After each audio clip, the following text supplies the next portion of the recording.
सेवानिवृत्ति के बाद एक कर्मचारी को पेंशन मिलना उसका हक है, पर सेवानिवृत्ति के बाद भी उसको अगर पेंशन नहीं मिली तो उसके साथ यह होने वाला अन्याय है। ऐसा ही एक मामला कर्नाटक हाई कोर्ट में दाखिल किया गया था। यह कर्मचारी 20 साल हो गए रिटायर्ड हो गया था, पर उसको पेंशन और अन्य लाभ जो है वो नहीं मिले थे। इसके चलते इनके द्वारा कर्नाटक उच्च न्यायालय में अपना मामला जो है वो दाखिल किया गया था और कर्नाटक उच्च न्यायालय ने सेवानिवृत्ति के 20 साल बाद यह जो पेंशन धारक है तो उनके हक में फैसला दिया और 50,000 जुर्माने के साथ पेंशन का भुगतान और अन्य लाभ भुगतान करने का आदेश दिया है। तो आज के इस वीडियो में यह जो मामला कर्नाटक हाई कोर्ट से एक पेंशन धारक के हक में फैसले का है, तो उसी के बारे में हम पूरी जानकारी लेने वाले हैं। नमस्कार, मेरा नाम है योगेश और अभी आप जो वीडियो देख रहे हैं तो उसमें यह जो मामला है तो उसमें पूरी जानकारी विस्तार से लेने वाले हैं। अगर आप एक पेंशन धारक है तो आपको यह वीडियो देखना बहुत ही जरूरी है, क्योंकि इसमें ये जो मामला दाखिल किया गया था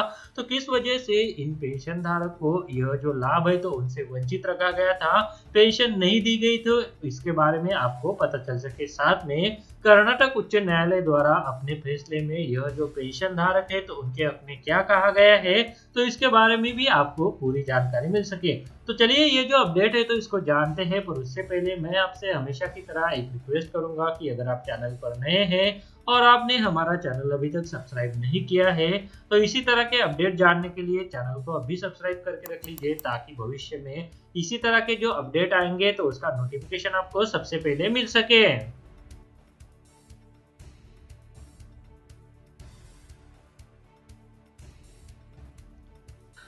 तो चलिए, एक कर्मचारी जो सेवानिवृत्त हो चुका था और उसे जो वो 20 साल बाद तक पेंशन नहीं मिली थी और उसके हक में कर्नाटक का उच्च न्यायालय द्वारा फैसला दिया गया और यह फैसला काफी अच्छा था, क्योंकि सेवानिवृत्ति के 20 साल बाद कर्नाटक उच्च न्यायालय ने जो फैसला सुनाया तो उसमें 50,000 रुपए जुर्माने के साथ पेंशन का और अन्य लाभ भुगतान करने का आदेश दिया गया। तो जी इसी के बारे में हम इस वीडियो में पूरी जानकारी लेने वाले हैं और कोर्ट ने अपने आदेश में क्या कहा तो वो भी अभी हम जानने वाले हैं। कर्नाटक उच्च न्यायालय ने हाल ही में फैसला सुनाया कि पेंशन एक इनाम, दान या कोई गंभीर भुगतान नहीं है, बल्कि हर कर्मचारी का अनिश्चितकालीन अधिकार है। न्यायमूर्ति एएम नागप्रसन्ना की खंडपीठ ने फैसला सुनाते हुए कहा कि सेवानिवृत्ति के बाद कर्मचारियों को देय पेंशन अनुच्छेद 301 के साथ साथ संविधान 21 के तहत आजीविका के मौलिक अधिकार के तहत एक संपत्ति है, इसलिए इसके एक हिस्से से भी वंचित होना स्वीकार नहीं किया जा सकता है। इस पेंशन राशि का एक भी भाग वंचित नहीं किया जा सकता है। कानून के अनुसार पेंशन न तो एक इनाम है, दान है या गंभीर भुगतान है, लेकिन नियमों के संदर्भ में एक कर्मचारी का अनिश्चितकालीन अधिकार है। अदालत ने कहा कि सेवानिवृत्त कर्मचारी टर्मिनल लाभ से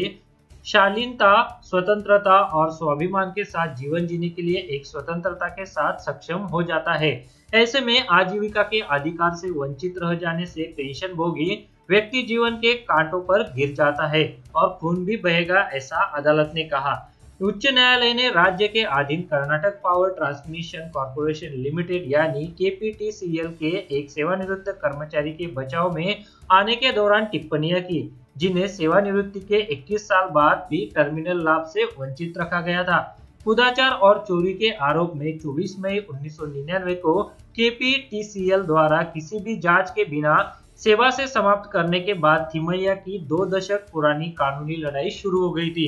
इसके बाद थिमैया जी को कई बार अदालत का दरवाजा खटखटाना पड़ा, क्योंकि केपीटीसीएल ने उनकी पेंशन और टर्मिनल लाभ को रोक दिया था। अप्रैल 2013 में अदालत ने केपीटीसीएल पर 10,000 रुपए की लागत लगाई और पेंशन नियमों के संदर्भ में कार्रवाई शुरू करने का निर्देश दिया। इसके बाद निगम ने 2 मई 2015 को एक आदेश के माध्यम से अनुशासनात्मक कार्रवाई को छोड़ दिया और पेंशन भी जारी नहीं की थी। थिमैया जी ने जुलाई 2017 में कंपनी को एक आवेदन पेश किया, जिसमें उन्होंने कहा कि वह पहले से ही 77 साल के हैं और स्वास्थ्य की प्रतिकूल परिस्थितियों के कारण वह अपने खर्चों को बनाए रखने के लिए संघर्ष कर रहे हैं, पर उनके आवेदन पर विचार नहीं किया गया था और इससे उन्हें उच्च न्यायालय को फिर से जाने के लिए प्रेरित किया गया। थिमैया के वकील ने कहा कि केपीटीसीएल की कार्रवाई पूरी तरह से निराधार है, क्योंकि उन्होंने खुद याचिकाकर्ता के खिलाफ अनुशासनात्मक कार्रवाई को छोड़ दिया था और 100% पेंशन जारी करने का निर्देश दिया था, लेकिन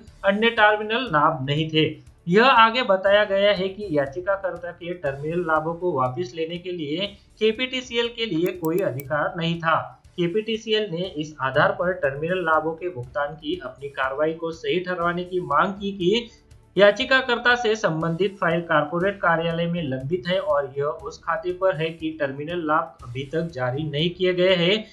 क्योंकि स्पष्टीकरण मांगे गए हैं या नहीं, क्या वे उस सामग्री को नहीं लिख सकते हैं जो 1998 में चोरी के कारण खो गई थी। मामले का तथ्य को जानने के बाद बेंच ने यह देखने के लिए संकेत दिया कि केपीटीसीएल ने बिना किसी न्यायोचित कारण के याचिकाकर्ता के टर्मिनल लाभों को जारी करने के लिए कल्पना से परे शिथिलीकरण किया था। खंडपीठ ने याचिकाकर्ता को टर्मिनल लाभों के भुगतान में देरी के केपीटीसीएल के निर्णय के लिए मजबूत अपवाद लेते हुए कहा कि वर्ष 2016 से पेंशन का पूरा भुगतान शायद ही अन्य सभी टर्मिनल लाभों की रिहाई को रोक देने के लिए कोई औचित्य हो सकता है। इसके अलावा अदालत ने यह भी देखा कि केपीटीसीएल संविधान के अनुच्छेद 12 के तहत राज्य है और इसलिए अपने कर्मचारियों में से एक को छोड़ने के कृत्य को राज्य होने का दर्जा नहीं देता है। इसलिए याचिकाकर्ता के पक्ष में उपर्युक्त सभी टर्मिनल लाभों को जारी करने के लिए एक मानदंड जारी करना आवश्यक है और साथ ही केपीटीसीएल को अपने कर्मचारी को इस न्यायालय में बार बार परेशान करना और ड्राइविंग करने के लिए अनुकरण लागत के साथ मिला देना टर्मिनल लाभों की रिहाई के लिए अदालत ने फैसला सुनाया। उस अंत की ओर खंडपीठ ने केपीटीसीएल को निर्देश दिया कि वह 1999 में अपनी सेवानिवृत्ति के बाद से 77 वर्षीय याचिकाकर्ता को पूरी पेंशन पर 9% ब्याज का भुगतान करे। तो जी हाँ, यहाँ पर कर्नाटक उच्च न्यायालय द्वारा ये जो बड़ा फैसला यह जो लाभार्थी है तो उनके हक में सुनाया गया, जिसमें 9% ब्याज के साथ जो है वो पेंशन का भुगतान जो है किए जाने का आदेश यहाँ पर केपीटीसीएल को दिया है। तो जी हाँ, कर्नाटक हाईकोर्ट द्वारा ये जो बड़ा फैसला एक पेंशन धारक के हक में सुनाया गया था, जिसमें कर्नाटक हाईकोर्ट द्वारा कहा गया कि पेंशन एक इनाम, दान या कोई गंभीर भुगतान नहीं है, बल्कि हर कर्मचारी का अनिश्चितकालीन अधिकार है और इसके तहत इसे जो है वो वंचित नहीं रखा जा सकता। और इसी को देखते हुए कर्नाटक हाईकोर्ट द्वारा ये जो बड़ा फैसला है वो किया गया और इससे जो है वो यह जो लाभार्थी है जिनकी उम्र लगभग 77 साल है तो उनको जो है वो न्याय मिला है। तो आज के इस वीडियो में कर्नाटक हाईकोर्ट द्वारा ये जो बड़ा फैसला सुनाया, जिसके तहत केपीटीसीएल के ये जो रिटायर्ड कर्मचारी है तो उनको जो है वो रिटायरमेंट के लाभों के साथ पेंशन का भुगतान किया जाएगा। तो जी दोस्तों, आज के इस वीडियो में ये जो अपडेट था तो उसी अपडेट के बारे में अभी मैंने आपको इस वीडियो में जानकारी दी। वीडियो में दी गई जानकारी अच्छा लगा है तो वीडियो को लाइक जरूर कीजिएगा। और कर्नाटक हाईकोर्ट द्वारा ये जो फैसला एक सेवानिवृत्त कर्मचारी के हक में सुनाते हुए न्याय किया गया है तो उसके बारे में क्या बनती है तो उसे जो है वो वीडियो के कॉमेंट में जरूर बताइए। साथ में आप इस वीडियो को ज्यादा से ज्यादा शेयर कीजिए ताकि ये जो जानकारी है तो सभी को पता चल सके। तो चलो आज के इस वीडियो में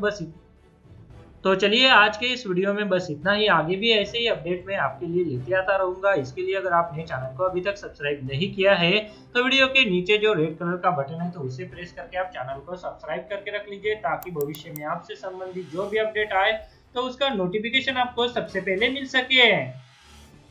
वीडियो में आगे बढ़ने से पहले अगर आप शेयर मार्केट में इन्वेस्ट करना चाहते हैं तो इसके लिए आपको एक ट्रेडिंग अकाउंट की जरूरत पड़ती है। ट्रेडिंग अकाउंट ओपन करने के लिए वीडियो के डिस्क्रिप्शन में मैंने आपके लिए एक लिंक देके रखा है। उस लिंक पर क्लिक करके अगर आप ट्रेडिंग अकाउंट ओपन करते हैं तो उस ट्रेडिंग अकाउंट ओपनिंग के लिए आपको कोई भी चार्जेस देने की जरूरत नहीं है, साथ में कोई भी एनुअल फी देने की जरूरत नहीं है। और जब भी आप इक्विटी में शेयर खरीदेंगे या फिर बेचेंगे तो उसके ऊपर आपको कोई भी ब्रोकरेज देने की जरूरत नहीं है। अगर मान लीजिए आपने 100 रुपए का कोई शेयर खरीदा और उसे 150 रुपए में बेच दिया तो जो 50 रुपए का फायदा होगा तो वो सीधे आपकी जेब में जाएगा। इसके ऊपर जो है वो आपको कोई भी ब्रोकरेज चार्जेस देने की जरूरत नहीं है, कोई भी यहाँ पर आपको चार्जेस नहीं है। तो इसके लिए अगर आप अकाउंट ओपन करना चाहते हैं तो वीडियो के डिस्क्रिप्शन में मैंने एक लिंक दिया हुआ है, तो उस लिंक पर क्लिक करके आप घर बैठे ऑनलाइन एक डीमैट अकाउंट ओपन कर सकते हैं। तो चलिए अभी वीडियो में आगे